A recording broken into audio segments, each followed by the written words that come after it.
नमस्कार, स्वागत आप सभी का। आपके साथ मैं हूं पुनीत मिश्रा और आप देख रहे हैं इवनिंग एजेंडा। इवनिंग एजेंडा में बात चुनाव के नतीजों की। तो गुजरात विधानसभा चुनाव में बीजेपी की प्रचंड जीत के बाद एमपी में जश्न का माहौल है। सीएम शिवराज ने कांग्रेस पर हमला किया तो हिमाचल में जीत को लेकर कांग्रेस बीजेपी पर हमला बोल रही है।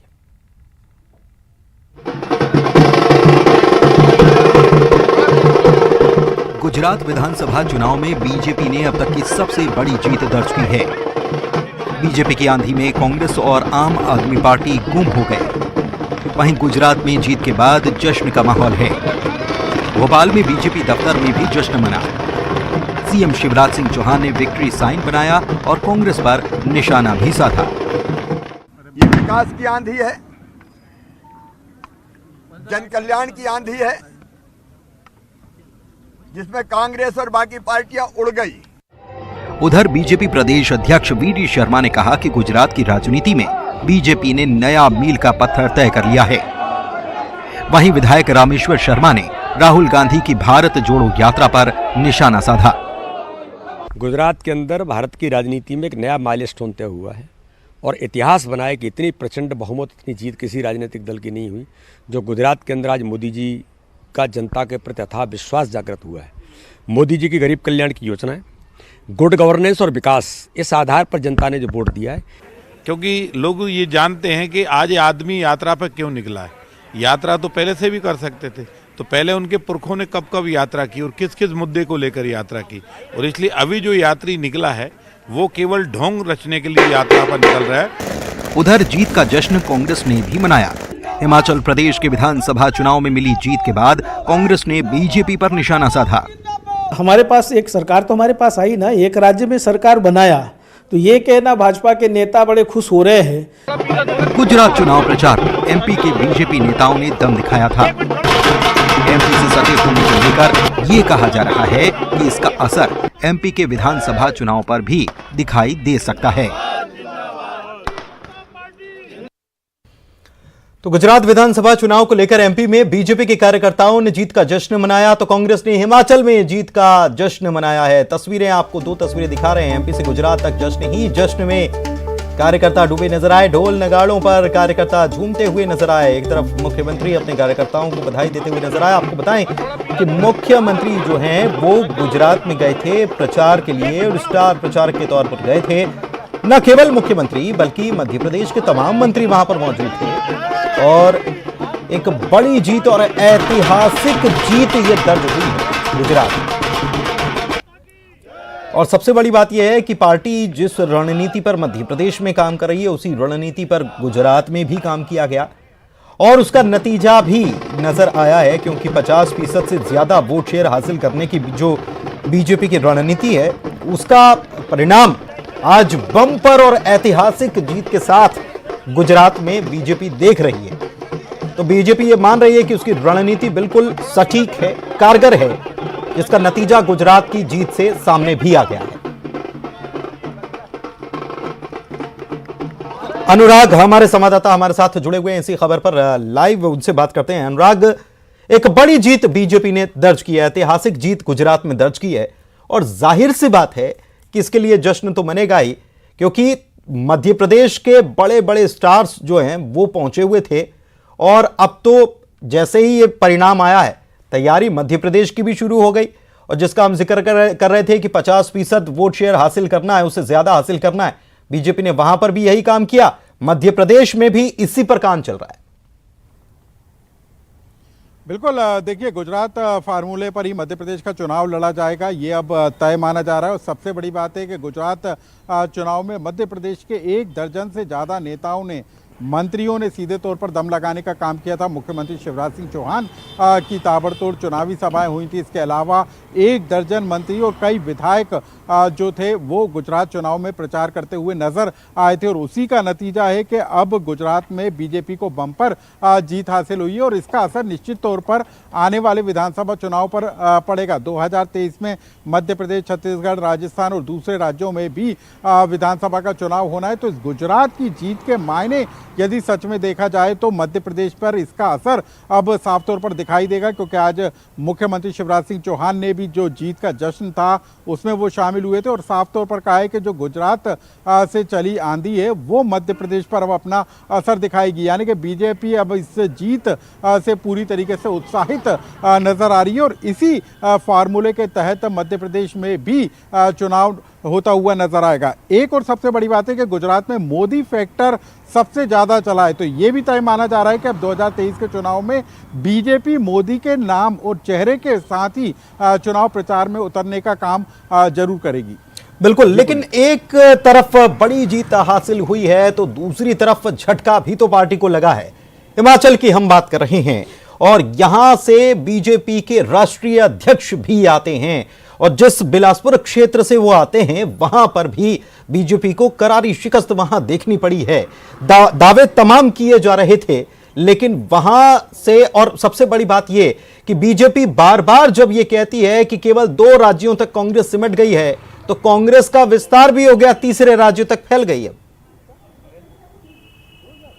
बिल्कुल, देखिए यदि हिमाचल में हार हुई है तो बीजेपी क्या गुजरात की जीत से उसकी भरपाई कर देगी, ये कहना बेहद मुश्किल है, क्योंकि हिमाचल में बीजेपी का सत्ता से बाहर जाना और कांग्रेस का सत्ता में लौटना, भले ही रिवाज वहाँ का हो कि हर 5 साल में सरकार वहाँ की बदल जाती है, इसको हवाला जरूर दिया जा रहा हो, लेकिन कांग्रेस के लिए अच्छी खबर इसी बात को लेकर है कि हिमाचल में वो बहुमत के साथ सरकार बनाने जा रही है। और इसके अलावा राजस्थान और छत्तीसगढ़ के जो उपचुनाव हुए हैं उसके नतीजे भी कांग्रेस को उत्साहित करने वाले जरूर नजर आते हैं। तो बीजेपी को झटका हिमाचल से ही लगा है, क्योंकि केंद्रीय मंत्री अनुराग ठाकुर वहीं से आते हैं, जेपी नड्डा जो कि बीजेपी के अध्यक्ष हैं वहां उनकी साख दांव पर लगी थी। तो अब इसको लेकर विश्लेषण बीजेपी के अंदर जरूर होगा कि हार के कौन से कारण रहे और बीजेपी के अध्यक्ष होने के नाते आखिर हिमाचल में सत्ता पर क्यों बरकरार पार्टी नहीं रह सकी। ये तमाम विश्लेषण के विषय जरूर होंगे, लेकिन कांग्रेस के लिए यदि अच्छी खबर कहें तो यही कही जा सकती है कि हिमाचल में जो जीत मिली है, राहुल गांधी भले वहां पर चुनाव प्रचार में नहीं गए हो, लेकिन प्रियंका गांधी ने जिस तरीके से चुनाव प्रचार वहां पर किया था और यदि प्रियंका का जादू वहां पर काम करता है तो निश्चित तौर पर मध्य प्रदेश के चुनाव में भी प्रियंका गांधी के चेहरे को पार्टी आगे रख सकती है। तो आने वाले चुनाव बेहद दिलचस्प होंगे और जो नतीजे आज निकल कर आए वो हर सियासी दल के लिए कुछ ना कुछ संदेश देने वाले जरूर साबित होते हैं, कुछ अच्छे और कुछ बुरे संदेश जो है इन नतीजों ने साफ तौर पर और इस बीच दे दिया है। लेकिन बिल्कुल इस बीच अनुराग, सबसे खास बात यह भी है कि आम आदमी पार्टी जो है उसने गुजरात में भले ही बड़ी जीत दर्ज नहीं की हो, क्योंकि पहली बारी तो खेल रहे थे, नए खिलाड़ी हैं, लेकिन खिलाड़ी ने अपना खेल तो दिखाया है और यह खेल जो है मध्य प्रदेश में कितना असर दिखाएगा यह देखने वाली बात होगी। बहुत शुक्रिया अनुराग आपका इस तमाम जानकारी के लिए। बढ़ते हैं आगे, भानु प्रतापपुर उपचुनाव के नतीजों की भी बात कर लेते हैं, क्योंकि छत्तीसगढ़ में भानु प्रतापपुर का उपचुनाव नाक का सवाल बन चुका था कांग्रेस और बीजेपी दोनों के लिए। इसमें कांग्रेस को बड़ी जीत मिली है और कांग्रेस को केवल यह जीत नहीं बल्कि उपचुनाव जो लगातार हुए हैं तो कांग्रेस को लगातार 5 उपचुनाव में जीत हासिल हुई है। कांग्रेस की प्रत्याशी थी सावित्री मंडावी, उन्होंने बीजेपी के प्रत्याशी ब्रह्मानंद नेताम को 25,000 से ज्यादा वोटों से हराया और इस चुनाव में सर्व आदिवासी समाज के प्रत्याशी अकबर कुर्राम तीसरे नंबर पर रहे।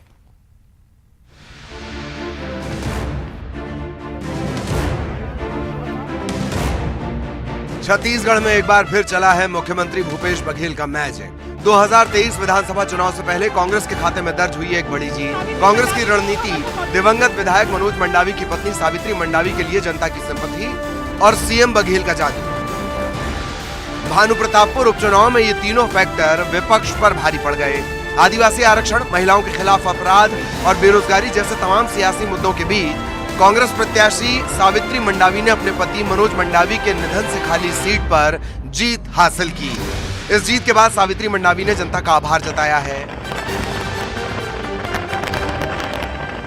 इनकी कमी खल रही है, बिल्कुल याद आ रही है, पर जितने भी भानु प्रतापपुर क्षेत्र के जितने भी मतदाता हैं और हमारे माननीय भूपेश बघेल, उन सब को धन्यवाद देती हूँ। कांग्रेस के जितने भी पदाधिकारी हैं, बहुत खुशी हो रही है बहुत खुशी हो रही है। सावित्री मंडावी ने बीजेपी प्रत्याशी ब्रह्मानंद नेताम को 21,000 से ज्यादा वोटों से हराया। इस बड़ी जीत पर कांग्रेस जश्न मना रही है। भानु प्रतापपुर में सावित्री मंडावी का विजय जुलूस निकालकर पार्टी ने जीत का शंखनाद किया। विधानसभा चुनाव से पहले मिली इस बड़ी जीत से कांग्रेस का हौसला 7वें आसमान पर है। कांग्रेस नेताओं का दावा है कि 2023 में भी पार्टी ऐतिहासिक जीत हासिल करेगी। मैंने पहले कहा ना, पहले कहा कांग्रेस के 4 साल के जो उपलब्धि है, कार्यकाल है, उस पर जनता ने मोहर लगाया। दूसरा, मनोज मंडावी के प्रति उनके वहाँ लोगों के पारिवारिक संबंध थे, तो उस आधार पर वोट मिला।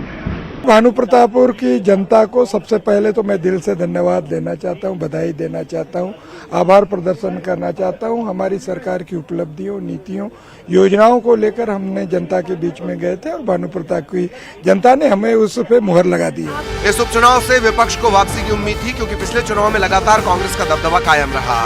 विपक्ष ने शराबबंदी, आदिवासी आरक्षण, अपराध और बेरोजगारी जैसे तमाम मुद्दों को लेकर सरकार को घेरने की पुरजोर कोशिश भी की, लेकिन सीएम भूपेश बघेल के मैजिक के आगे विपक्ष के मुद्दों की हवा निकल गई। हालांकि चुनाव से पहले जीत के बड़े बड़े दावे करने वाले बीजेपी नेताओं के सुर बदल गए हैं। बीजेपी का कहना है कि सावित्री मंडावी को जनता की सहानुभूति का फायदा मिला।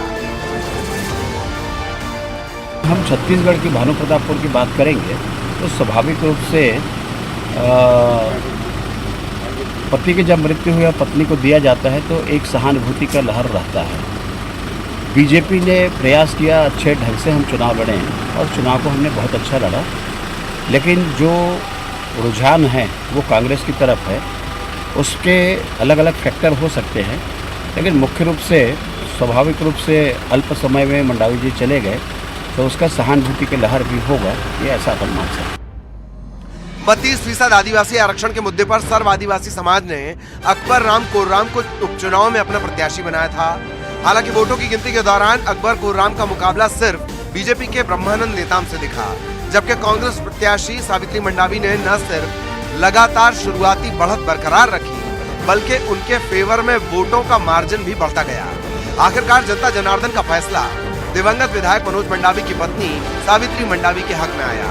इस जीत के साथ न सिर्फ कांग्रेस अपनी सीट बचाने में कामयाब रही, बल्कि 2023 चुनाव से पहले कांग्रेस को विजय का बूस्टर डोज भी मिला है। उधर बीजेपी भले ही इसे सहानुभूति से मिली जीत बता रही हो, लेकिन सियासी पंडितों का मानना है कि संगठन स्तर पर तमाम बदलाव और नई नई रणनीतियों के बावजूद बीजेपी को सूबे में एक और हार मिली है, जो अगले चुनाव से पहले पार्टी के लिए चिंता की बात है। ममता लांजेवार, न्यूज़ 18, कांकेर। ममता हमारे सहयोगी भानु प्रतापपुर से इसी खबर पर हमारे साथ लाइव जुड़ी हुई हैं, सीधे उन्हीं के पास चलते हैं। ममता, वैसे तो ये चुनाव जो उपचुनाव हुआ है ये बहुत ज़्यादा वक्त के लिए तो है नहीं, क्योंकि फिर से विधानसभा के चुनाव अगले साल यानी कि 10 महीने के बाद ही होने वाले हैं। लेकिन इस चुनाव की अहमियत इससे भी हम लगा सकते हैं कि बीजेपी और कांग्रेस दोनों के लिए नाक का और साख का सवाल था ये चुनाव। हमको याद है अजय चंद्राकर कल बड़े दावे से कह रहे थे कि बीजेपी के प्रत्याशी ही जीतेंगे और फिर कल सुबह 11 बजे आना और फिर बात करेंगे, लेकिन नतीजे तो शुरुआत से ही उलट नजर आ रहे थे। बीजेपी के लिए झटका है।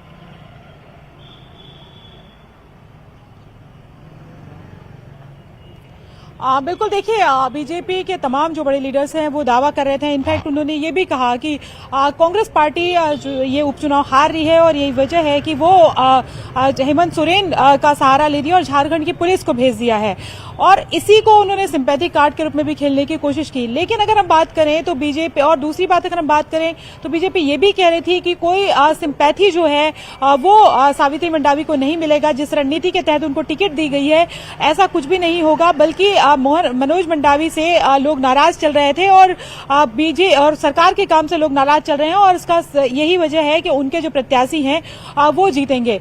लेकिन जब अगर हम बात करें तो नतीजे आने शुरू हुए तो पहले राउंड से ही जिस तरीके से शुरुआती 4 राउंड तक के बीजेपी के जो ब्रह्मानंद नेताम है वो दूसरे नंबर पर भी नहीं बल्कि तीसरे नंबर पर थे, और अकबर कोर्राम जो है उन्हें टक्कर दे रहे थे, जो कि पहली बार चुनाव में उतरे थे सर्व आदिवासी समाज की तरफ से, और सर्व आदिवासी समाज को भी कोई चुनाव लड़ने का एक्सपीरियंस नहीं था।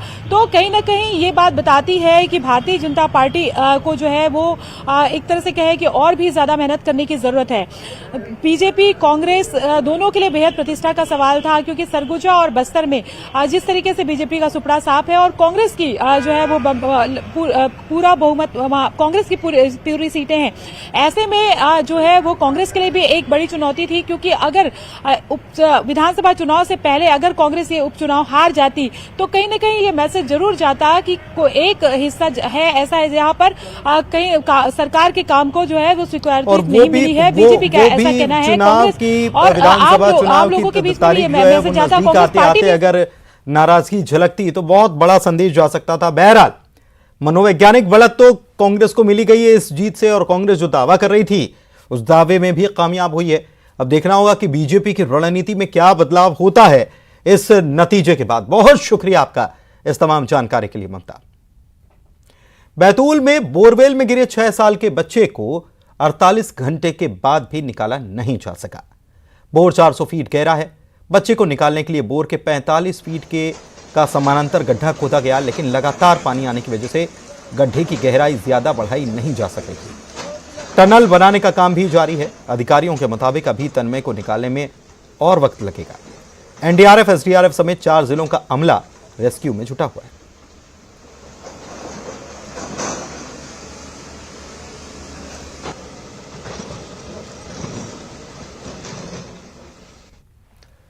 वासु हमारे संवाददाता बैतूल से लाइव जुड़े हुए हैं, सीधे उन्हीं के पास चलते हैं और बच्चे की स्थिति क्या है और रेस्क्यू की स्थिति क्या है समझते हैं। वासु।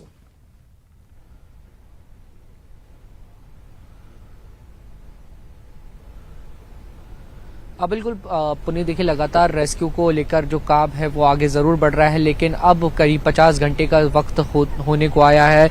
मासूम तन्मय लगातार जिंदगी और मौत के बीच जंग लड़ रहा है, जूझता हुआ वहां पर फंसा हुआ है बोरवेल में, लेकिन उसके बावजूद अब तक जो पूरा प्रशासनिक बल है, अमला है, रेस्क्यू की टीम है, कोई बड़ी कामयाबी, ठोस कामयाबी यहाँ पर हाथ नहीं लगी है। सबसे बड़ा अपडेट यही कि 45 फीट का जो गड्ढा है समांतर वो बना लिया गया है और उसके बाद 10 फीट का जो एक हॉरिजॉन्टल टनल बनाना है जिसके जरिए पहुंचा जाएगा तन्मय तक। आई शेप का ये जो पूरा टनल बनाने का काम है वो यहाँ पर शुरू हो गया है, लेकिन ये काफी सेंसिटिव वर्क इसलिए भी बन चुका है क्योंकि 45 फीट की गहराई में बोरवेल में जो तन्मय है वो फंसा हुआ है और अब उसके पास टनल के जरिए पहुंचने की शासन प्रशासन की कोशिश है, लेकिन बहुत ज्यादा मशीनों उस टनल के निर्माण में नहीं किया जा सकता। इसलिए बताया जा रहा है कि ज्यादातर काम जो है वो मैन्युअली किया जा रहा है। अगर ज्यादा मशीनें, भारी इक्विपमेंट्स से टनल बनाई जाएगी, ज्यादा वाइब्रेशंस क्रिएट होंगे तो उससे कहीं ना कहीं जो चट्टाने हैं, जो पत्थर है या जो मिट्टी है उसके धसकने की भी संभावना जो है वो बनती है। इसलिए ये मामला अब काफी ज्यादा सेंसिटिव यहाँ पर हो गया है और ये पूरा जो ऑपरेशन है वो अब अपने हम ये कह सकते हैं कि अंतिम चरण में है, लेकिन उसके बावजूद काफी ज्यादा जो वक्त है, काफी ज्यादा जो समय है वो लग रहा है। और सबसे बड़ी चिंता की बात यह है, आज हमारी बैतूल कलेक्टर से भी बात हुई, उन्होंने कहा कि जब से रेस्क्यू ऑपरेशन शुरू हुआ है तन्मय की ओर से किसी भी तरह का कोई रिस्पांस नहीं मिल रहा है। इसको लेकर प्रशासन, पूरा परिवार जरूर चिंतित है और तस्वीरें आप देख रहे होंगे, एसडीआरएफ, एनडीआरएफ की टीमें आपको यहाँ पर नजर आ रही हैं। ऑक्सीजन सिलेंडर से आपको दिखाई दे रहे होंगे, ये वही ऑक्सीजन सिलेंडर्स हैं जिनकी मदद से तन्मय को लगातार गड्ढे में ऑक्सीजन वहां पे पहुंचाई जा रही है। यहाँ पे मेडिकल की टीम जो है वो पूरी तरह से तैनात है, मौजूद है। अब इंतजार और दुआएं, प्रार्थनाएं, प्रशासन के प्रयास की जल्द से जल्द तन्मय तक पहुंचा जाए, उसे सुरक्षित निकाला जाए। जी पुनीत। दुआओं की दरकार है अब तन्मय को, क्योंकि बहुत वक्त हो चुका है उसे फंसे हुए, और लोगों से भी यही अपील माता पिता भी कर रहे हैं कि तन्मय के लिए दुआ कीजिए, वो अंदर ठीक हो और जल्द से जल्द वो बाहर आए। शुक्रिया आपका वासु। आइए अब देखते हैं गाड़ी चलाने वालों के लिए एक बड़ी खबर। की बड़ी खबर वेल्वोलिन लेकर आया है ऑल क्लाइमेट एडवांस और all climate premium full synthetic engine oil, जो कि सुटेबल है हर कार के लिए और दे बेहतरीन ड्राइविंग एक्सपीरियंस। तो आइए लोगों से पूछते हैं उनकी राय। Valvoline all climate full synthetic engine oil डालने से मेरे कस्टमर की कार ठंड में हाफ सेल्फ स्टार्ट हो जाती है और बैटरी की लाइफ भी बढ़ जाती है। वेल्वोलिन और climate premium engine oil perfect car से लेकर पावरफुल एक्सयूवी सभी गाड़ियों के लिए परफेक्ट है। और इसी के साथ बुलेटिन में इतना ही। नमस्कार।